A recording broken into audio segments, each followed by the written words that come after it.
Goeiemôre almal, lekker om weer vanoggend saam te wees. Mag jy 'n geseënde dag hê.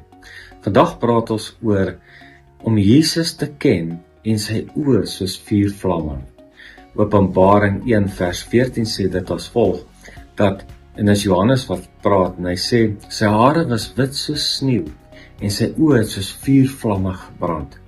En daai brand kan baie keer hard wees, of ons moet versigtig wees by die vlamme kom. Maar Jesus se oë is om te sien. Hy sien alles en hy weet alles. En die vlam is om skoon te brand, te reinig. En elkeen van ons as Christene het nodig om gereinig te word, om skoon gemaak te word.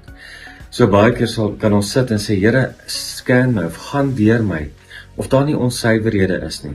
Laat die suiwer na vore kom, laat die goed na vore kom, laat die mooi na vore kom. En dan brand dit al die kaf, al die goed wat nie saak maak nie weg. En so word ons harte gereinig.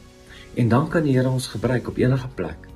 En elkeen van ons het nodig soms om net te stop en te sê, Here, gaan deur my. Skandeer my, kyk deur my vir enige onsuiverhede. Want so word die motiewe van ons hart ook uitgelig. En Jesus sien, kom ons bid saam.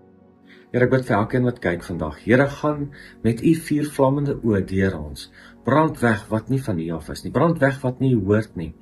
En Here, bring dit wat suiwer is, wat goed is, wat dit iets beteken vir ander na vore, sodat ons werklik u kinders, as u kinders gesien word, hier op aarde, u ambassadeurs, om u koninkryk te bevoordeel. So bid ek in Jesus naam. Amen.